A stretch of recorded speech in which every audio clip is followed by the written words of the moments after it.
Nah, ketika kita membaca hadis tematik fikih misalnya seperti kitab Bulughul Maram, itu nanti karakternya berbeda dengan fikih, Pak. Sebenarnya yang lebih enak tuh belajar fikih. Fikih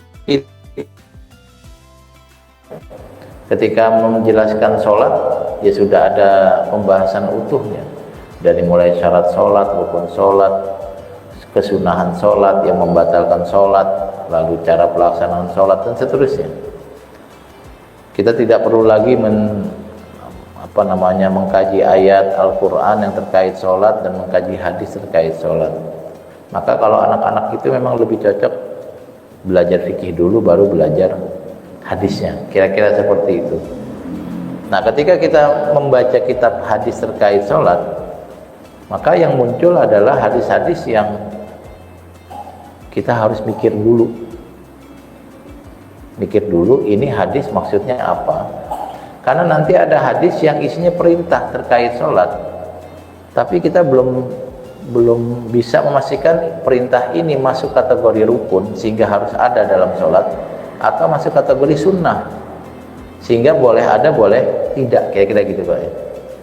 Nanti ada lagi larangan misalnya larangan dalam berpuasa.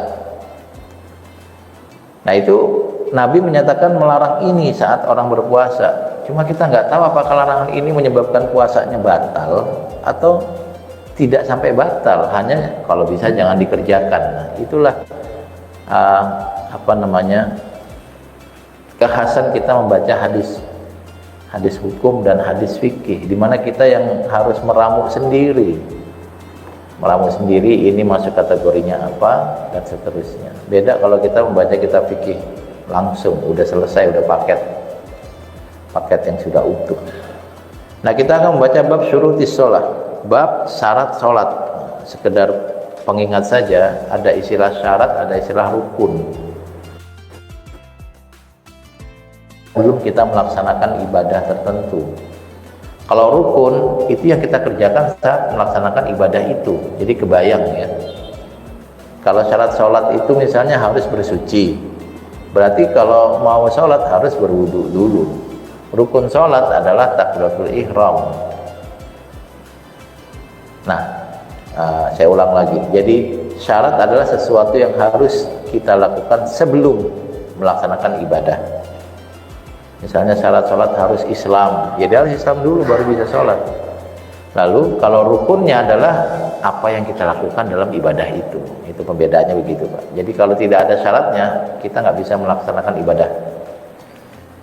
Misalnya syarat sholat harus masuk waktunya, walaupun kita sudah hafal Al-Fatihah, sudah siap-siap sholat, tapi kalau syaratnya belum terpenuhi, nggak boleh sholat kita, kira-kira begitu. Jadi syarat harus terwujud sebelum pelaksanaan. Kalau rukun, sesuatu yang kita kerjakan saat ibadah itu.